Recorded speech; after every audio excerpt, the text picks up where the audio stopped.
different world than I think actually exists. And it got very hard at times to understand what they were thinking, where they thought they were going, and I got myself in trouble enough times that that I began to think, why am I doing this? And then they don't pay you much either. I mean, here I was, a pretty experienced and fairly capable attorney in the Utah Attorney General's office, and I was making about a third of what I could have been making in private practice. So I just want to tell you that I appreciate all of you coming out. I appreciate your enthusiasm. I wish we could fill a room a lot bigger than this with a lot more people, because in my book, you're the life's blood. You're the real thing in this county and in this state. And thank you for coming. And I don't know what the yellow thing means, but it probably means shut up and sit down. And I'm good at that too.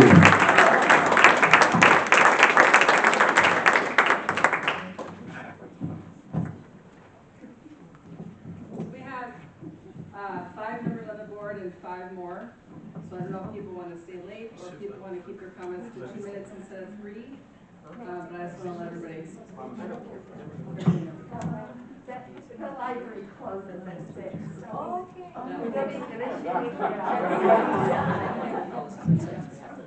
Never mind. Okay, my name's Rhonda, and I've really been inspired tonight by your comments. But I want to ask my representatives, habeas corpus ensures anyone and everyone in our country is not mistakenly imprisoned.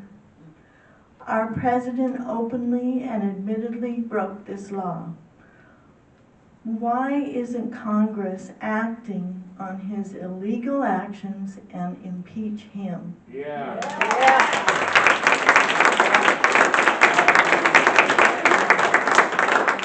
Right there, 121.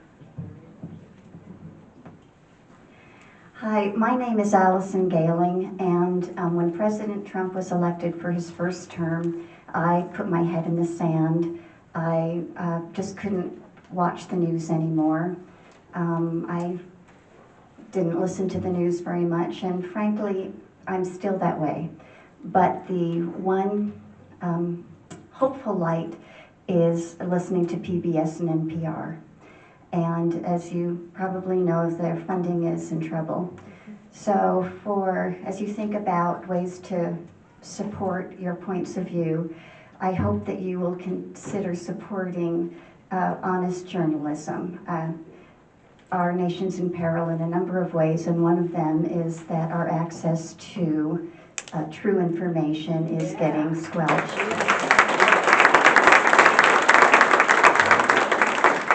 I still do listen to NPR when I'm in the car. Sometimes I have to switch between stations depending on what story they're running. But one story that I heard the other day is that no autocracy has ever prevailed, and this is like a scientific study, when 3.5% of the citizenry shows up time and time and time again. So even though I'd rather be at home watching HGTV, I'm committing to attending every rally and asking my children and my neighbors and my friends to do the same, because it won't be quick. But if we can keep in mind that if we can get 3.5% of the American population to keep showing up and protesting what is happening to our democracy, then maybe there's a chance that we will prevail.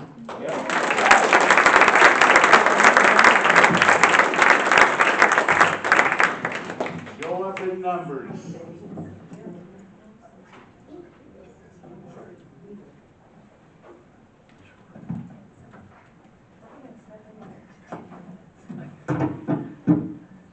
My name is Mary Lynch. I'm 79 years old. In the 60s, mid-60s, I demonstrated against the Vietnam War, for the ERA, and for Roe v. Wade. What? Again! This is ridiculous. What really has me angry right now is what they've done to the veterans. Yes. My mother served as a nurse for 4 years. Her file now says DEI. She's been completely wiped out. It's like she never even existed, that she wasn't important. And that makes me so angry to go into those files and see where they took out every woman, every person of color, and they all say DEI. The Tuskegee Airmen, the Code Talkers. What the heck is going on in this country that people can do that? My mother was an important person. She served for 4 years as a nurse. We're dealing with the wounded that were coming back from Europe. And it makes me angry.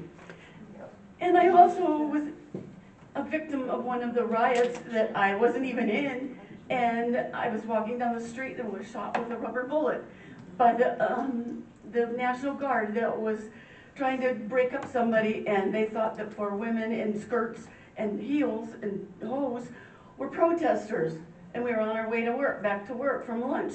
And it's like, I don't know, I just can't believe we're back here again. I hope you three can do something. It's time. We have to do something. Thank you.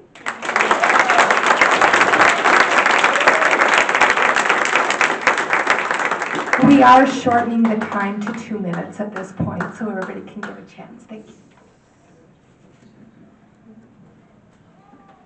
Hi everyone, I'm Brianna, and I just want to talk about autism because I am diagnosed with autism. I am 30 years old. I got diagnosed when I was 27, but I wanted to talk about autism because I got really angry when I saw what RFK Jr. said about autistic people. Yes. Because, and this is a trigger warning, we'll be mentioning suicide for just a second. I didn't know why my whole life I felt so different and why I wanted to die so many times. And it wasn't until my autism diagnosis that things finally made sense for me. And after I saw what RFK Jr. said, a lot of people were saying things like, well, I'm autistic and I'm married, because he would say you'll never go on a date. And I'm married, my husband's there. But the whole purpose is to not look at this like, oh, I'm autistic and I'm better than those other autistic people who don't have a job, who are not married, who, whatever RFK Jr. said, to try and make them appear as if they are a burden when they're not. They're people in our family, and I'll just give you a small history lesson about the difference between Asperger's and autism. Asperger's falls under the umbrella of autism. So if I were diagnosed with autism back when they used Asperger's as a diagnosis, I would be considered Asperger's because I'm autistic level 1. So I'm actually Polish American. I'm a Polish citizen and I'm a citizen of the United States. And back in in Nazi Germany, and actually Auschwitz, the concentration camp in Poland, that's where they would send a lot of the lower functioning autistic people who are not autistic level 1, like me, to be killed. And so it's really important that we stick up for all autistic people because they're all part of our community. And my grandparents didn't fight just so that we can end up back here. But anyways, thank you.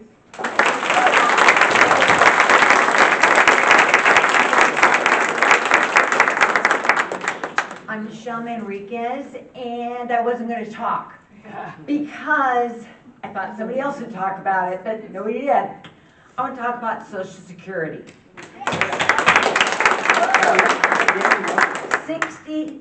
67 million people are on Social Security. We had little boys hackers basically looking at our files for Social Security. It wasn't inappropriate. It was very inappropriate. There probably did some little things that would make it difficult. We're now seeing people who magically are dead. This is going on. So there could be little, small things that they've been doing. Second thing is, they're now closing offices or trying to close offices. The next thing is, they're making it difficult to get things done.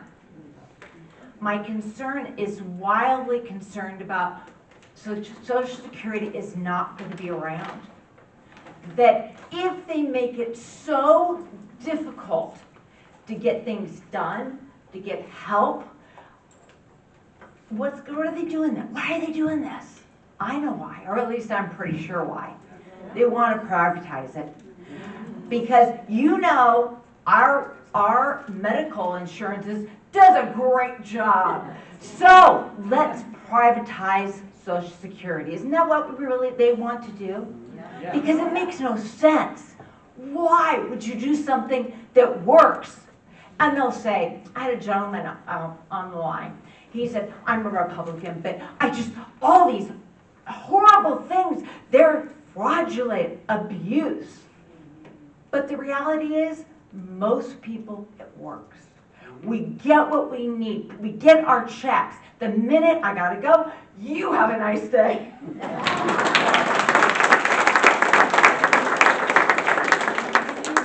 you remind me your number?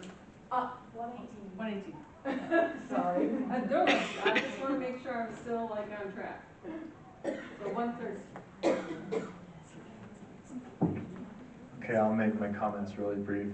I'm Alan Christensen.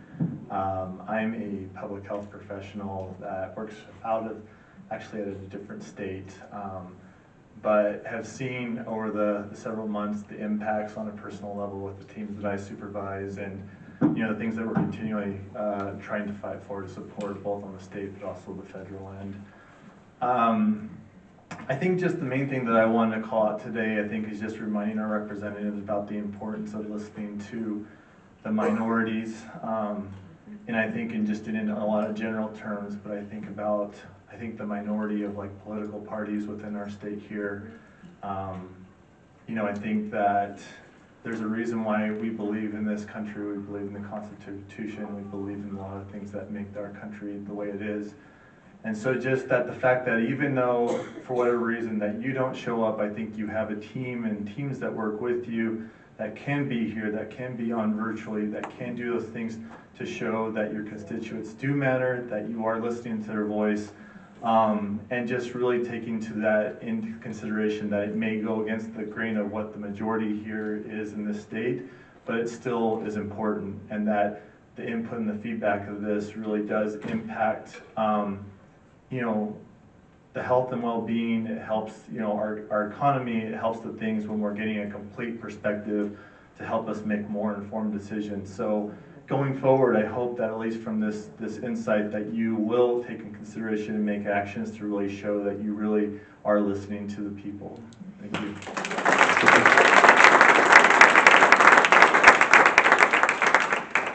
114. Right there.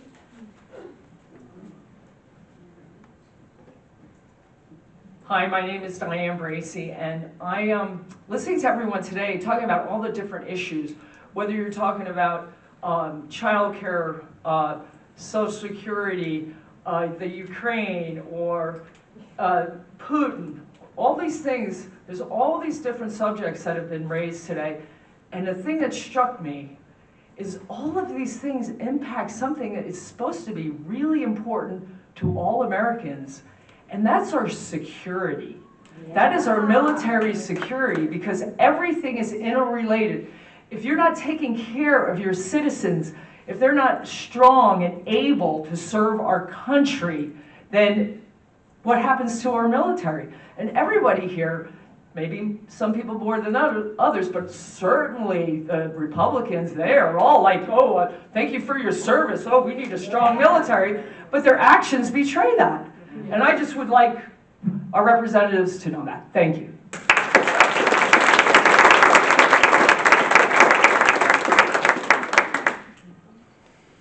You're 117. Stop it. All right. I wasn't going to talk, but I'm going to talk about something that wasn't brought up, hasn't been brought up either. So there's so many different things that haven't been brought up. First of all, I just want to say that I have been to many protests in Salt Lake City, the one here in St. George. I went to the Bernie Sanders AOC rally in Las Vegas. That was amazing. And I know that somebody I went with somewhere in Salt Lake. But anyway, I have a question. How many people have gotten a parking ticket or littered? Did you get deported? No, because that's what's happening to our international students at Utah Tech. There's been 10 of them that were picked up by ICE. 4 of them are being deported before they graduate, which is this spring. So thankfully, Utah Tech University had a early graduation for those people, for those students that are being deported. And they have to leave within 15 days. Okay, got my cheat sheet here. Also, I'm really concerned about the tariffs and just alienating our allies, England, Canada, all Europe, basically. Yeah, I just want to tell you a little story here. I was in Canada with my husband and 2 friends snowshoeing on a trail, and this Canadian came by and said, "You asshole, go home." And I said, "You don't even know where I'm from, you know." But anyway, I just want to say that we need to keep showing up. You need to do your job and defend our democracy and put down the oligarchy.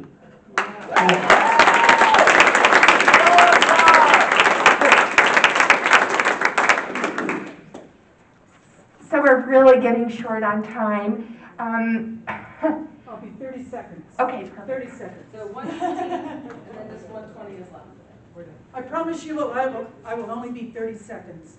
If you think Trump isn't going to run in 2028, you're mistaken. Right. So we need to take some action now, because what he does is he jumps the gun on us and does all the stuff that's been going on, and we go, "Oh my word, I can't believe he did that." Well, how could he get away with that? But he does, and he continues to. And I would appeal to this group to please, can we collectively talk about what we can do now to stop this 2028? He doesn't care that it's said in the Constitution he can't do that. He's going to do that.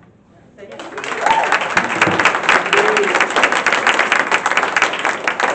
One more thing? Yeah. Since I've been accused of being a teacher, I'd like to suggest a homework assignment for everyone. Read Tom Paine's Common Sense in a Crisis. Right. Yes. And read Patrick Henry's speech to the Second Virginia Convention. Give me liberty, give me death. Yeah, that's the one. Say those again. Thomas Paine, Common Sense in the Crisis, and Patrick Henry's speech to the Second Virginia Convention. It's all online. Yes. The material before that. Give me liberty or give me death, is that speech? I just write down the second. I'm sorry. Okay, is that everybody then? Oh, one more. Oh, okay. All right. Let me just say a couple of things. I forgot to introduce myself, and I'm Jill Stevens. Thank you. And thank you. There's so much I could say. I do want to say this one thing, and that is that as a young mother of 2, I started college, and because my ex-husband decided that $300 a month was too much, he stopped paying, so I went on welfare. And I was on welfare for about 3.5 years. Food stamps, Medicaid, the whole 9 yards. Today, I have a PhD.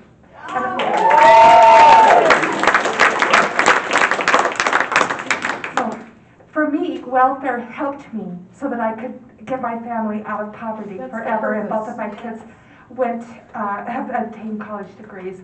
So you know, it makes a big difference. I come from a very working class family, no mention of college, so that's my trajectory. So those benefits really make a difference. I just wanted to let you know, if you haven't, be sure to check out our website at www.togetherworks.net. You can sign up for our mailing list. We send out regular newsletters.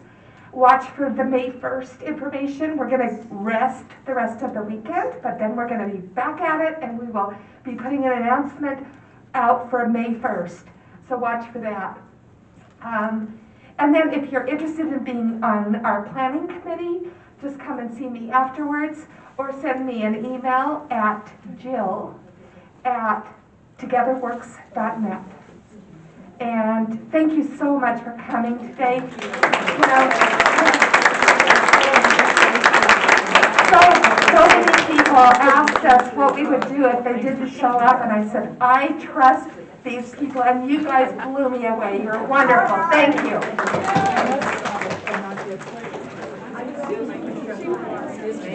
Did you see my little trick? Yeah, very clever. That's why we hired you.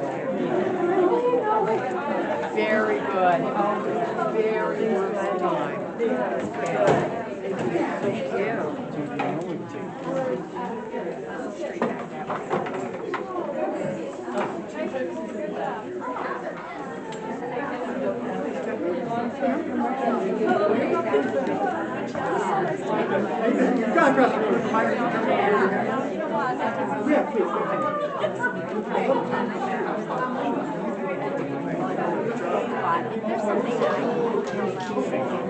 What? Sorry.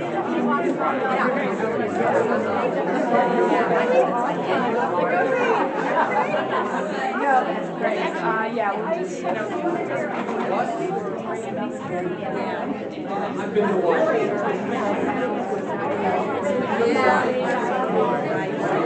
Oh, okay, yeah. Yeah, no, I've been to Washington. Actually, been a long time ago. But I've been there. I've been there quite a few, and I did get this shirt live. Maloy, honestly, like I know it's been feeling, but thank you for your service.